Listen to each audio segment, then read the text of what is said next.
नमस्ते बच्चों। Lesson number 9 प्रकाश का परावर्तन। हमने परावर्तन की परिभाषा पढ़ी थी बच्चों और एक डायग्राम बनाया था। इस डायग्राम को रिपीट करते हैं। ये एक परावर्तक सतह ली थी ABCD। यहां पर हमने एक लंबवत रेखा की परिकल्पना करी थी MN, जिसे कहा गया था अभिलंब।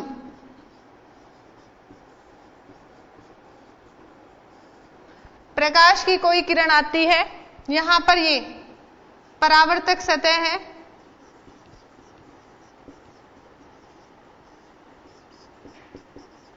और ये बनी हुई है कांच की, यानी कि दर्पण है ये, और यहां बाहर है हवा।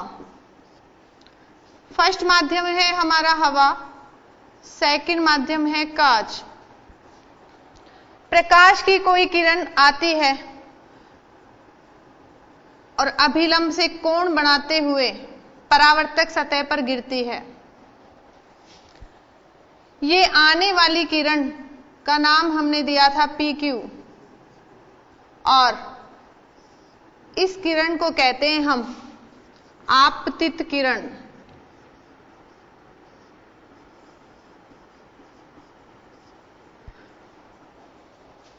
प्रकाश की कोई किरण अभिलंब से कोण बनाते हुए जब परावर्तक सतह पर टकराती है तो टकराकर पुनः उसी माध्यम में, जिस माध्यम से आई थी, उसी माध्यम में लौट जाती है।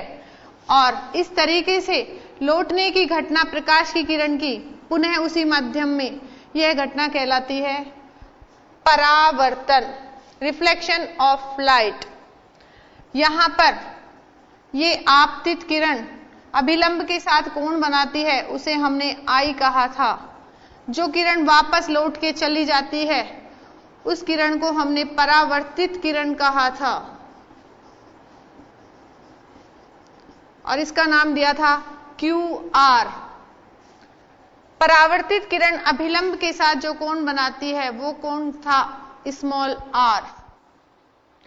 परिभाषा हमने बताई थी कि प्रकाश की एक किरण जब एक माध्यम से दूसरे माध्यम में आकर टकराती है तो परावर्तक सतह पर पुनः वापस उसी माध्यम में लौट जाती है। प्रकाश की यह घटना प्रकाश का परावर्तन कहलाती है। देखिए बच्चों, परावर्तन की परिभाषा हमने देख ली है। अब हम देखेंगे परावर्तन के नियम। परावर्तन के नियम। पहले हम इसे चित्र से समझते हैं नियमों को। यहां पर देखिए, आपतित किरण, अभिलंब और परावर्तित किरण तीनों बोर्ड पर दिखाई दे रहे हैं हमें। और जब तीनों बोर्ड पर दिखाई देते हैं तो तीनों एक ही तल में आ रहे हैं, तो हम कह सकते हैं कि आपतित किरण, अभिलंब और परावर्तित किरण तीनों एक ही तल में होते हैं।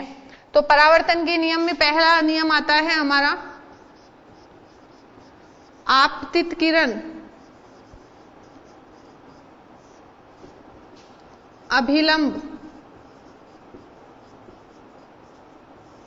व परावर्तित किरण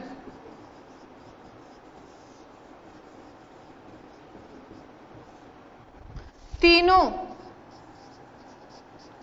एक ही तल में होते हैं। ये परावर्तन का पहला नियम है बच्चों कि अभिलंब, परावर्तित किरण और आपतित किरण तीनों एक ही तल में होते हैं। देखिए बच्चों, ये जो आपतित किरण अभिलंब के साथ कोण बनाती है उसे हमने आपतन कोण कहा था और परावर्तित किरण अभिलंब के साथ जो कोण बनाएगी उसे परावर्तन कोण कहा था। और दूसरे नियम के अनुसार आपतन कोण का मान और परावर्तन कोण का मान सदैव बराबर होते हैं। तो दूसरा नियम है हमारा, आपतन कोण तथा परावर्तन कोण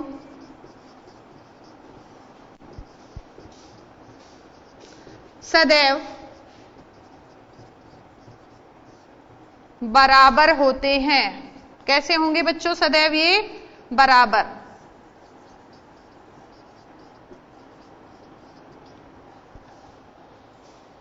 आपतित किरण, अभिलंब और परावर्तित किरण तीनों एक ही तल में होते हैं। आपतन कोण तथा परावर्तन कोण सदैव बराबर होते हैं। एक दूसरे के बराबर होंगे आपतन कोण और परावर्तन कोण। ये हमारे परावर्तन के नियम है। तो प्रकाश का परावर्तन, उसका चित्र, उसकी परिभाषा और परावर्तन के नियम ये हमारे हो चुके हैं। एक क्वेश्चन हमारा तैयार हो गया है बड़ा, और छोटा करके देखें तो 3 क्वेश्चन तैयार होते हैं। परावर्तन की परिभाषा और परावर्तन के नियम, और कई बार चित्र भी बनाना पड़ जाता है हमें, तो परावर्तन के लिए चित्र नोट डाउन कर लीजिए।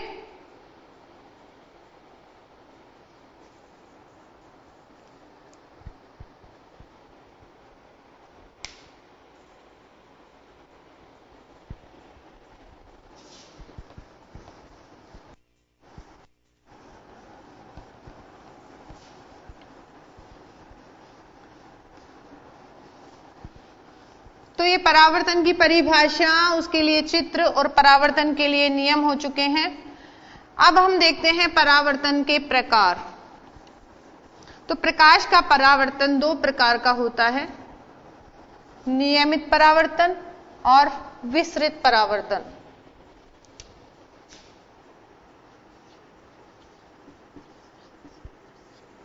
प्रकाश का परावर्तन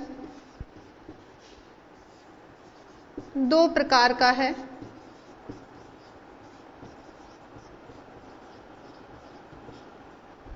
नंबर 1 नियमित परावर्तन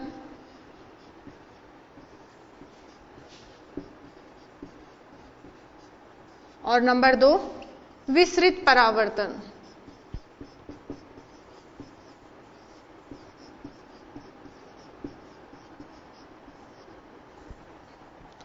दो प्रकार का है परावर्तन, और दोनों के लिए क्या होता है?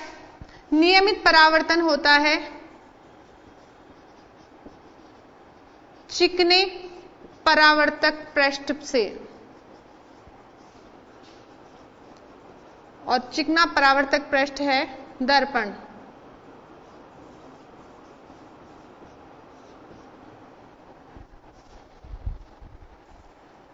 विसरित परावर्तन होगा खुरदरे पृष्ठ से, और खुरदरा पृष्ठ तो कोई सा भी हो सकता है जो परावर्तक सतह की तरह कार्य करे। चित्र से समझाते हैं हम। ये परावर्तक सतह है और कैसी परावर्तक सतह है? चिकना। और यहां पर देखें तो ये एक खुरदरा ऊंचा नीचा परावर्तक सतह है, और कैसा है ये? खुरदरा।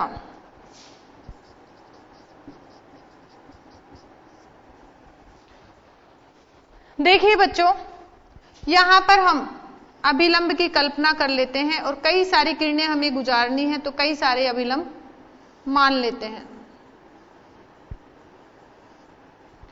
प्रकाश की कोई किरण आती है, चिकने पृष्ठ पर गिरती है, और जितना कोण ये अभिलंब के साथ बनाती है उतने ही कोण से वापस लौट जाती है। इसी तरीके से दूसरी किरण आती है, वो भी लौट जाती है उतने ही कोण से।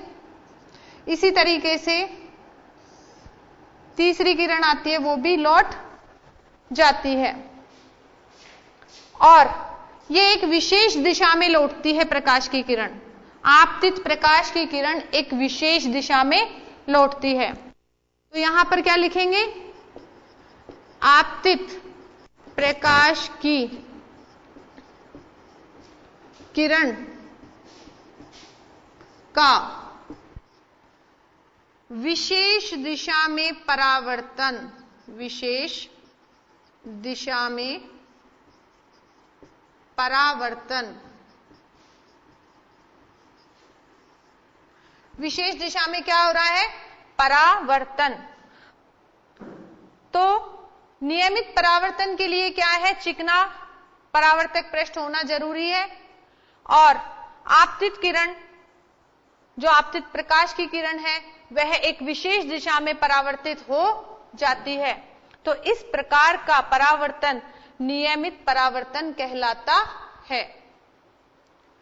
दूसरी बात करें हम खुरदरे पृष्ठ के लिए, तो यहां पर भी हम अभिलंब की परिकल्पना कर लेते हैं और प्रकाश की कोई किरण आती है, टकराती है और कोई कोण वगैरह का कोई ध्यान नहीं रखती और कहीं भी लौट जाती है।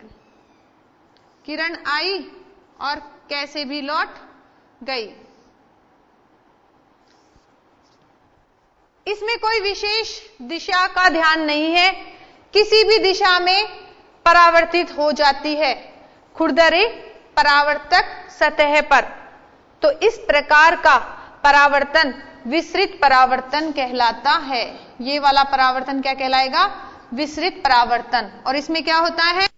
आपतित प्रकाश की किरण, आपतित प्रकाश की किरण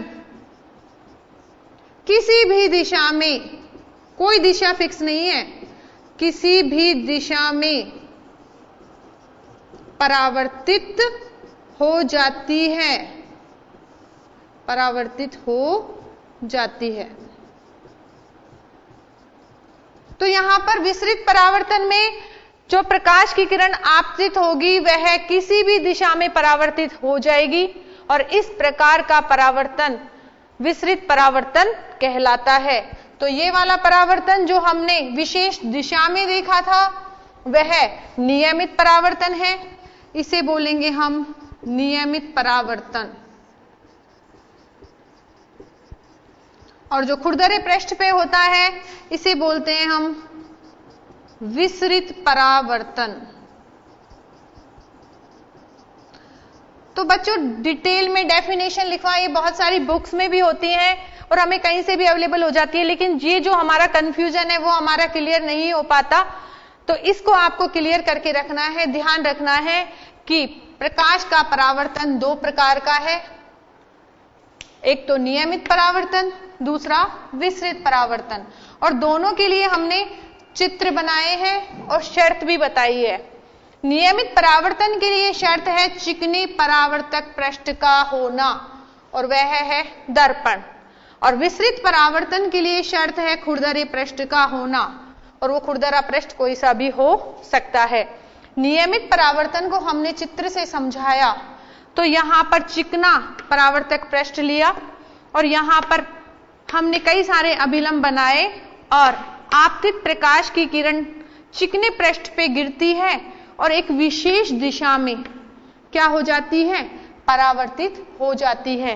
तो आपतित प्रकाश की किरण का विशेष दिशा में परावर्तन कहलाता है नियमित परावर्तन। विसरित परावर्तन, खुरदरा परावर्तक पृष्ठ लिया, आपतित प्रकाश की किरण गिरती है और कोई दिशा का कोई वो नहीं है कि एक दिशा फिक्स हो, किसी भी दिशा में लौट जाएगी, तो किसी भी दिशा में लौट जाएगी। तो इस प्रकार का परावर्तन कहलाता है विसरित परावर्तन। नोट डाउन कर लीजिए बच्चों।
तो बच्चों ये आपने नोट डाउन कर लिया। इसके बाद नेक्स्ट आता है हमारा दर्पण। अब परावर्तन हुआ है और परावर्तन के लिए किसकी आवश्यकता पड़ेगी? दर्पण की। तो एक दर्पण तो वो होता है जिसमें आप अपना चेहरा देखते हो और वो एक समतल सतह पर बना हुआ होता है।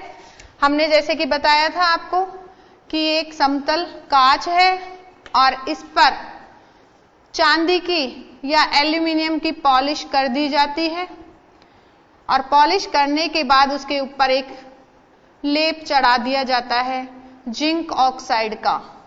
तो ये पीछे की सतह है और आगे की सतह परावर्तक सतह की तरह काम करेगी जिसमें हम अपना चेहरा देखते हैं। और इस प्रकार का दर्पण होता है समतल दर्पण, जो कि समतल सतह पर बनता है। बच्चों एक फुटबॉल आपने देखी होगी, बॉल आपने देखी होगी, तो वो कैसी होती है? अंदर से खोखली होती है। बॉल होती है, क्रिकेट खेलते हो, फुटबॉल खेलते हो, तो उसमें हम सोचते हैं कि ये एक बॉल है और ये अंदर से कैसी है? खोखली है। अब खोखली देखें बच्चों, अब इसको काट के देखते हैं, तो काट कर देखें तो इस तरीके से दो हिस्से बन गए, जैसे तरबूज काटते हैं, लेकिन तरबूज तो भरा हुआ होता है, लेकिन जब तरबूज का रेड रेड हिस्सा निकाल लो, खा जाओ उसे, तो वो खोखला हो जाता है। तो इसी प्रकार बॉल को अगर काट के देखो तो अंदर से कैसी होती है? खोखली। अब खोखली बॉल में देखो तो ये वाली बाहरी सतह थी, ये बाहर जो बॉल थी उसकी बाहरी सतह है और ये अंदर का हिस्सा है, ठीक है। तो एक खोखला गोले की हम परिकल्पना करते हैं कि एक खोखला गोला है और खोखले गोले से ही हमारा गोलीय दर्पण बना हुआ माना जाता है। तो हम बताते हैं, देखिए बच्चों, कि मान लीजिए ये एक खोखला गोला है और खोखले गोले का ये केंद्र है और केंद्र की ये त्रिज्या है, ठीक है बच्चों। तो हम क्या कह रहे हैं कि इस खोखले गोले को लें और ये गोला किसका मान रहे हैं हम? कांच का बना हुआ। जैसे अभी हमने समतल कांच लिया था, उस पर पॉलिश की थी, इसी तरीके से हमने एक खोखली कांच की गोले की कल्पना की है कि एक खोखला कांच का गोला है और हमने क्या किया? इसको काट दिया। जैसे बॉल को काटा था ना, इसी तरीके से हमने इस गोले को काट दिया। देखिए काट दिया, ये काट दिया हमने। तो काटने के बाद हमें इस तरीके से, जैसे कटोरी होती है ना गोल गोल सी, इस तरीके से हमको ये संरचना प्राप्त होती है। कांच के गोले को काट दिया और ऐसे हमें संरचना प्राप्त हुई। अब हमें इसको परावर्तक सतह बनाना है, तो हम दो तरीके से इसको परावर्तक सतह बना सकते हैं। इसका डिटेल अभी हम ब्रेक के बाद बताते हैं आपको बच्चों। ब्रेक का टाइम हो चला है, ब्रेक के बाद हाजिर हो जाए।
तो ब्रेक के बाद बच्चों वापस हाजिर होते हैं आपके लिए।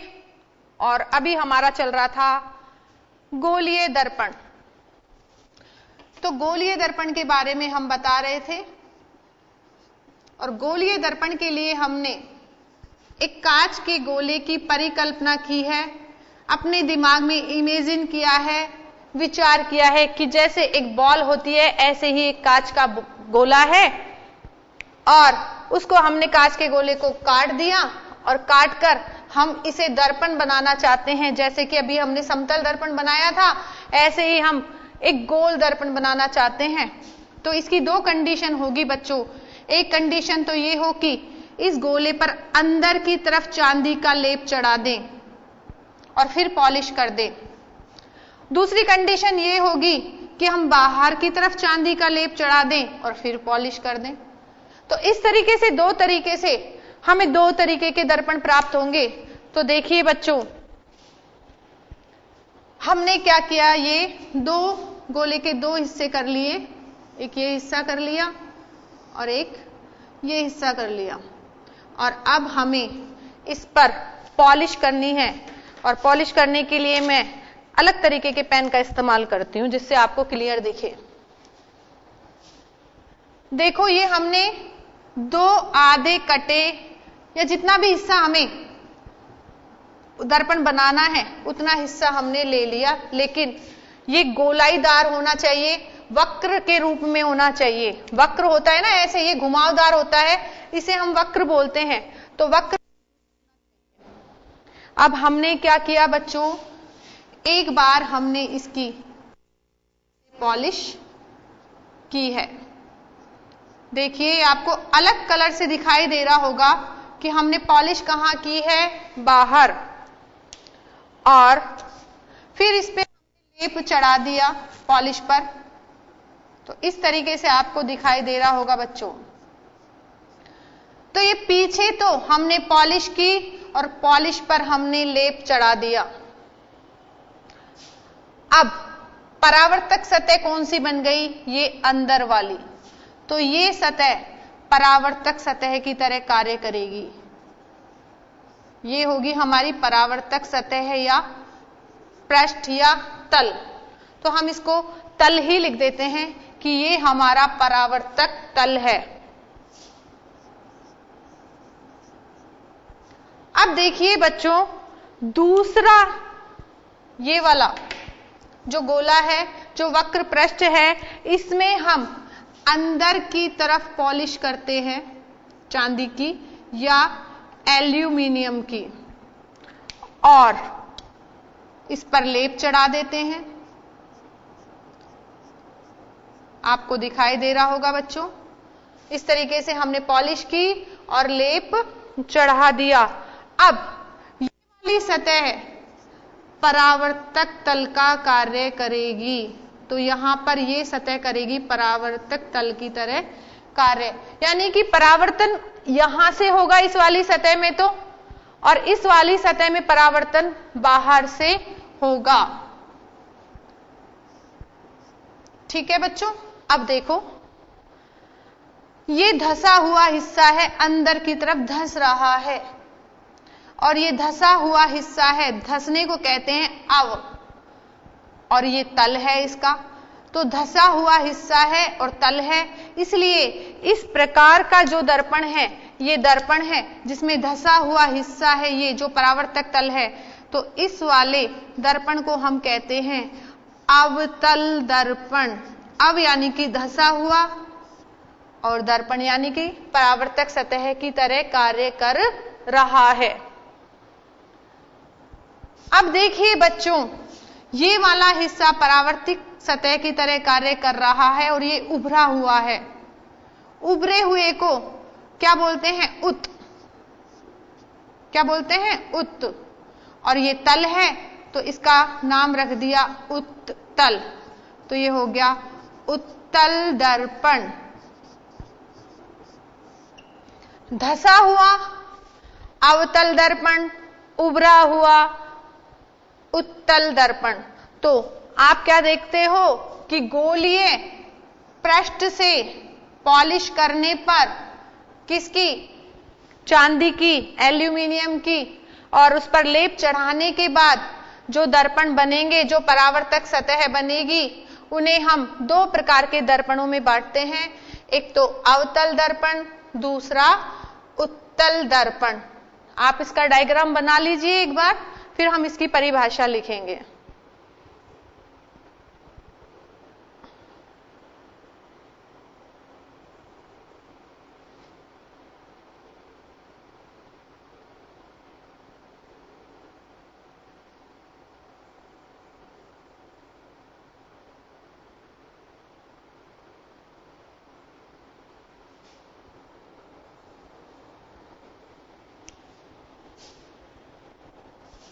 ठीक है बच्चों, तो ये उत्तल और अवतल दर्पण बन गए हैं और हम कुछ परिभाषाएं बताएंगे, समझाएंगे आपको, उसके बाद दर्पण की परिभाषा भी बताएंगे।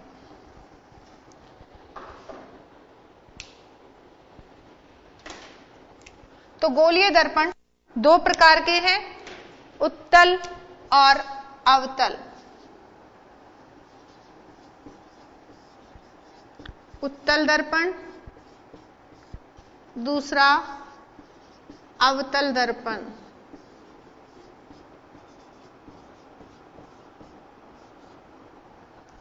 खोखले गोलीय वक्र पृष्ठ से बनाए गए दर्पण उत्तल और अवतल दर्पण कहलाते हैं, गोलीय दर्पण कहलाते हैं। ये गोलीय दर्पण मेन दो प्रकार के हैं, उत्तल दर्पण और अवतल दर्पण। उत्तल दर्पण में अंदर की तरफ पॉलिश की जाती है और बाहर की सतह परावर्तक की तरह कार्य करेगी, और अवतल दर्पण में बाहर की तरफ पॉलिश की जाती है और अंदर की सतह परावर्तक सतह की तरह कार्य करती है। बच्चों, हम इसे खोखला गोला मान रहे हैं और हम पहले कुछ परिभाषा बताएंगे, फिर दर्पण की परिभाषा बताएंगे कि दोनों दर्पणों की अलग अलग। यहां पर देखो बच्चों, ये गोले का, खोखले गोले का केंद्र है। जब हम इसका कटा हुआ हिस्सा लेते हैं तो हमने इसका ये कटा हुआ हिस्सा ले लिया और जो इसका केंद्र है वो हमने मान लिया। जो हम कटा हुआ हिस्सा लेते हैं ये, इसको हम बोलते हैं द्वारक। क्या कहेंगे बच्चों?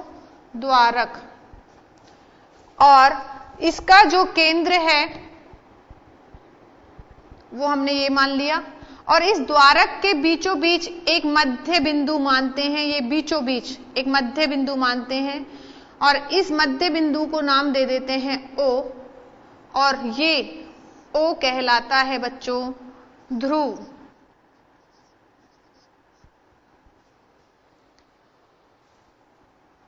पॉलिश हम किधर भी कर सकते हैं, तो पॉलिश के हिसाब से तो हम उत्तल और अवतल दर्पण बताएंगे, लेकिन अभी हम परिभाषा बता रहे हैं कि उत्तल और अवतल दर्पण में कॉमन परिभाषा क्या है।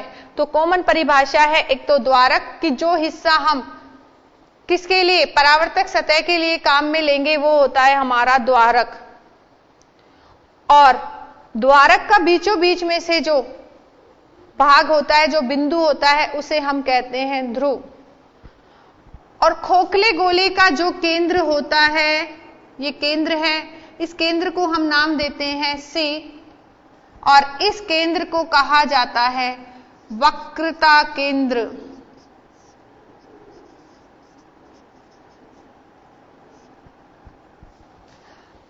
वक्रता केंद्र और ध्रुव, ये ध्रुव है और ये वक्रता केंद्र है C।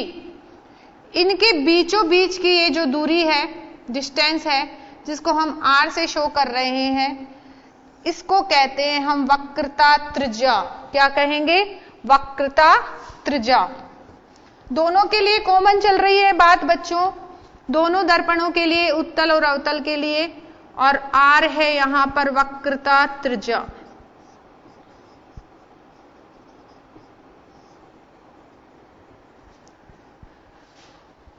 ध्रुव और वक्रता केंद्र को मिलाने वाली रेखा, अब इस रेखा को हम आगे भी बढ़ा सकते हैं।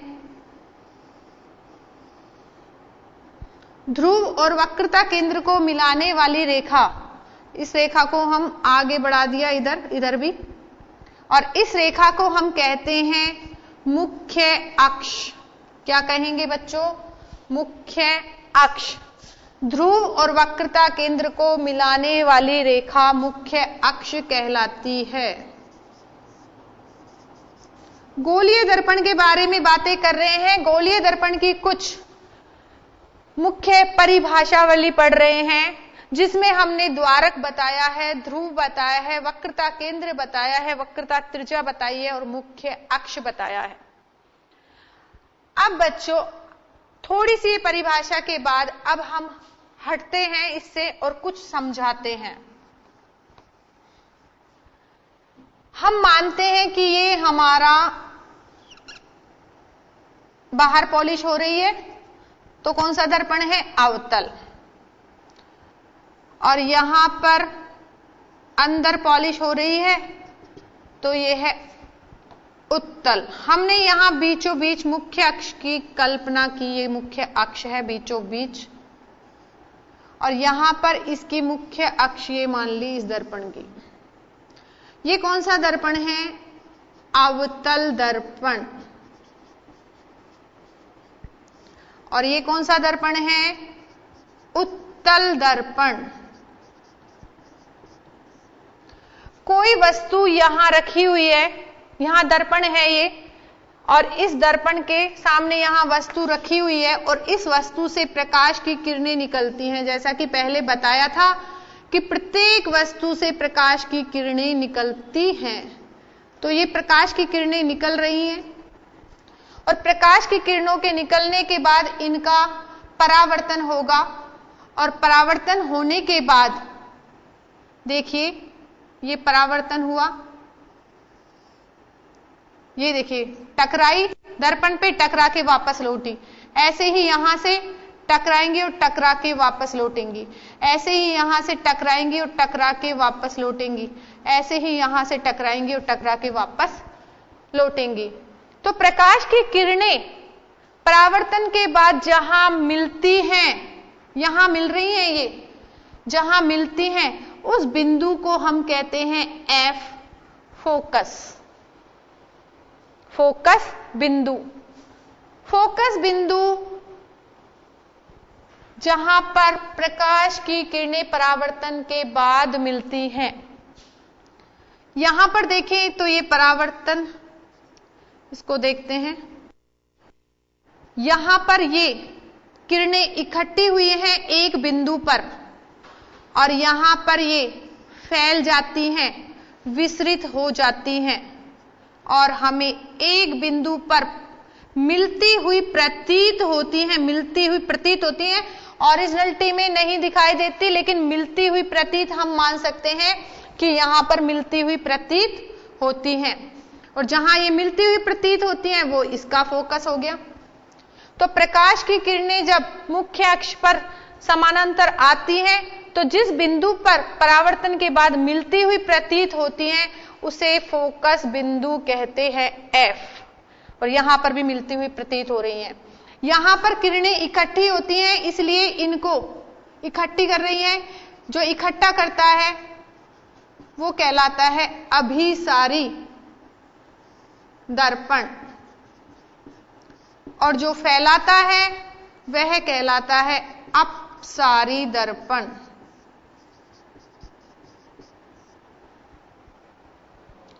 तो बच्चों यहां पर ये वक्रता केंद्र था, और वक्रता केंद्र का आधा जो दूरी होती है उस पर होता है फोकस। तो ये है फोकस बिंदु, और मुख्य अक्ष पर ध्रुव और फोकस के बीच की दूरी ये कहलाती है फोकस दूरी।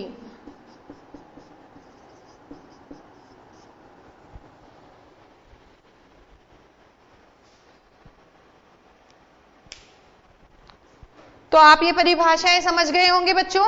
तो इसको आप देखेंगे और याद करेंगे और समझेंगे, और नहीं आता है तो फिर नेक्स्ट क्लास में पूछेंगे।